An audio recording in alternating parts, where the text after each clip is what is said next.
Lesson 7.3, Applications of Pythagorean Theorem. You can find a diagonal distance between 2 points using Pythagorean Theorem. So in our example, we're going to find the distance between P and Q to the nearest tenth. Notice that P and Q are at a diagonal of each other. If they were horizontal to each other, we could just count the units. Or if they were vertical to each other, then we could just count the units. But in this case, we are going to have to do something different. But we can now use the Pythagorean theorem. So we're going to pick a third point that creates a right triangle. I'm going to use this point here. And I want you to notice something about this. If I look at point P, it has an x-coordinate of 6 and a y-coordinate of 1. If I look at point Q, it has an x-coordinate of 2 and a y-coordinate of 5. The point that I have picked to make a right triangle is going to use one of those x-coordinates and the other y-coordinate. So in this case, we have the x-coordinate from P, since it's directly above it, has the same x-coordinate, and we have the y-coordinate from Q, 5. Because it's directly beside it. It's on a horizontal axis of it. And so what you'll notice is it makes a right triangle. And I'm just going to use dashed lines because this was not originally a right triangle, but we're using this third point to create a right triangle in order to solve our problem. Next, we're going to find the two legs of this right triangle that's formed here by counting the vertical and horizontal distances.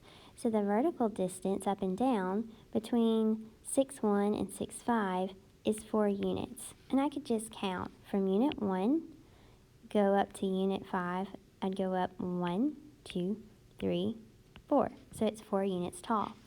And then the horizontal distance from 2'5" to 6'5", it goes across 4 units.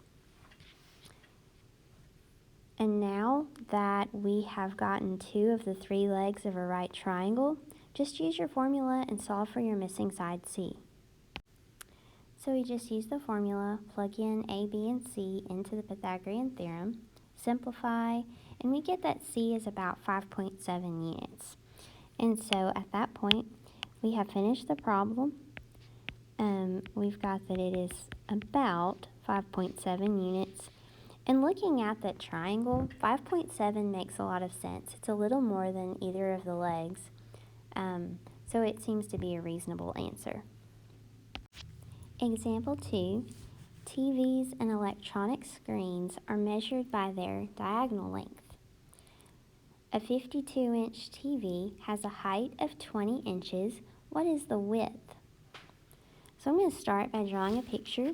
And many times you would often be given a picture of the description given, but sometimes you're not, so we'll start with drawing one.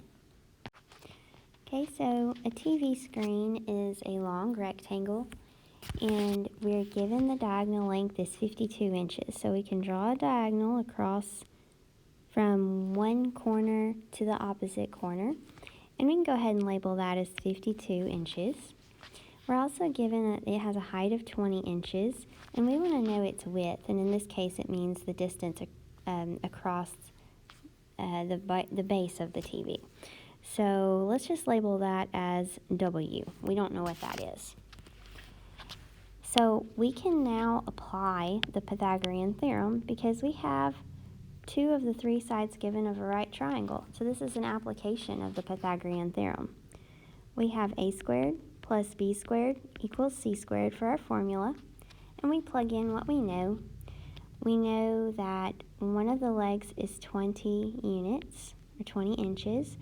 The other one we don't know. We could keep calling it b, or we could call it w. And then our diagonal length, which is the hypotenuse, is 52.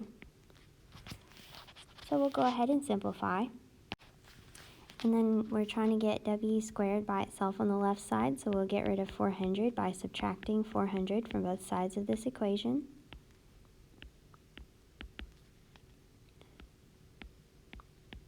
we've got that w squared is 2,304. So we'll go through and we will square root both sides of this equation. And we find that w is equal to 48. So the width is 48 inches.